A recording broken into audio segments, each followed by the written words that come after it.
Hi, this is Deborah Atkinson, Voice for Fitness. I have a quick tip of the day based on nutrition, and it came from a coaching call I had first thing Monday morning with a client every week, and then ironically on the sidewalk, not too long ago, just outside my house, a woman in the same age range with the exact same problem or challenge about her nutrition and her weight gain that she's trying to get off after the long winter in the Midwest came up. So I thought it worthy of a fit tip. And here's what it was. Both these women are between 50, 60, and they enjoy the occasional and maybe daily occasional glass of wine with dinner before it. So in preparation of it, or not quite hungry and having a glass of wine before dinner, sometimes that turns into two. And therein lies the problem. So when you think about it, each of these women said to me that they are not, someone who likes sweets, not someone who goes for desserts, but do realize and are aware that alcohol of any kind turns into sugar.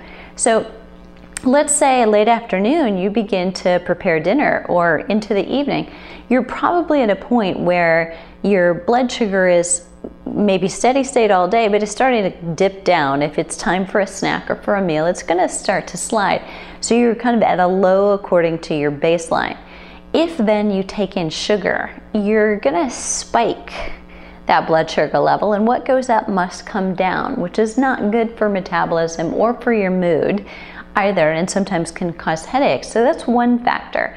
But the bigger factor in relationship to what they were talking about is, I'm taking in wine, I enjoy that, but I'm trying to take off weight and I can't seem to do it.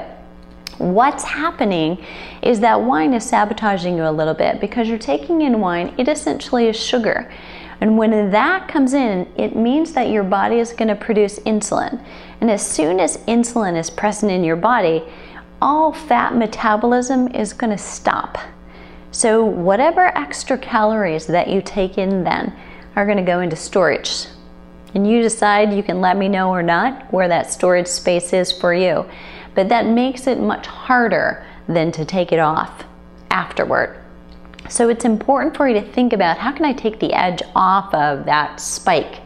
If you were to tell me, I don't want to give that up. Wine is one of those non-negotiable things. I like to have a glass before dinner.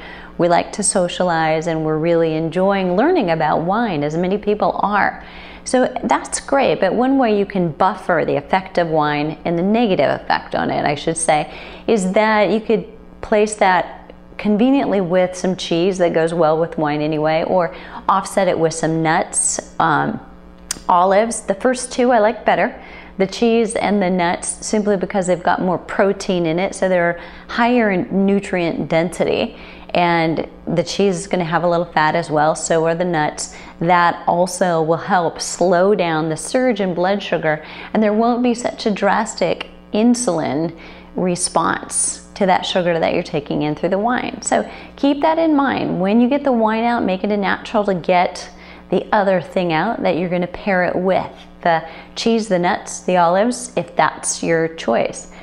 But that should help you live a little bit more healthfully and enjoy it, but still reach your goals and help you budge that weight.